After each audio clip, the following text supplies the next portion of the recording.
एक गांव में दो लड़के रहते थे। एक का नाम शिवम था और दूसरे का नाम अमित। दोनों की दोस्ती बहुत गहरी थी, ऐसे कि लोग उन्हें जिगरी दोस्त कहते थे। हर बात एक दूसरे से बिना छुपाए कहते थे। एक दिन अमित और शिवम फेसबुक पर यूं ही मस्ती कर रहे थे। तभी शिवम के पास एक लड़की का मैसेज आया। उस लड़की का नाम नेहा था। ये देखकर अमित ने मजाक में कहा, भाई मेरी भी सेटिंग करवा दे। शिवम ने ये बात नेहा से कह दी। नेहा ने साफ जवाब दिया, मैं तो ये नहीं करूंगी, लेकिन मेरी एक बहन है, उससे बात करवा सकती हूँ। शिवम ने पूछा, तुम्हारी बहन का नाम क्या है?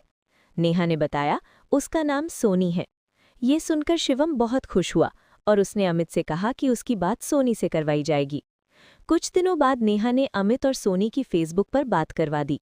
शुरुआत में साधारण बातें हुई, फिर दोस्ती बढ़ी और धीरे धीरे वही दोस्ती प्यार में बदल गई।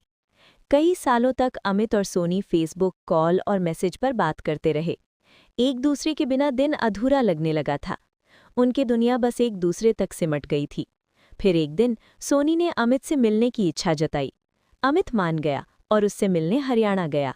वो कई बार उससे मिलने जाता रहा, लेकिन बार बार आने जाने में उसे बहुत परेशानी होने लगी।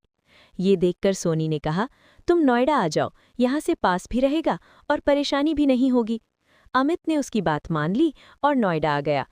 देखते देखते 2 साल बीत गए। सब कुछ ठीक चल रहा था।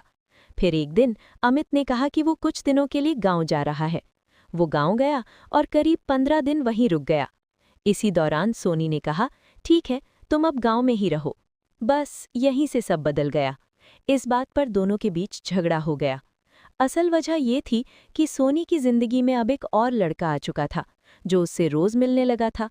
धीरे धीरे सोनी का व्यवहार बदल गया और अमित ये सब समझते हुए भी चुपचाप टूटता रहा। आखिरकार 2022 में अमित और सोनी का ब्रेकअप हो गया। जिस प्यार की शुरुआत फेसबुक की एक साधारण सी चैट से हुई थी, वो कहानी अधूरी रह गई। अमित को बहुत दुख हुआ, लेकिन समय के साथ उसने ये समझ लिया कि हर रिश्ता मंजिल तक नहीं पहुंचता। कुछ रिश्ते सिर्फ हमें मजबूत बनाने के लिए आते हैं। और इन सब के बावजूद शिवम और अमित की दोस्ती हर दर्द के बाद भी आज तक वैसी ही जिगरी बनी।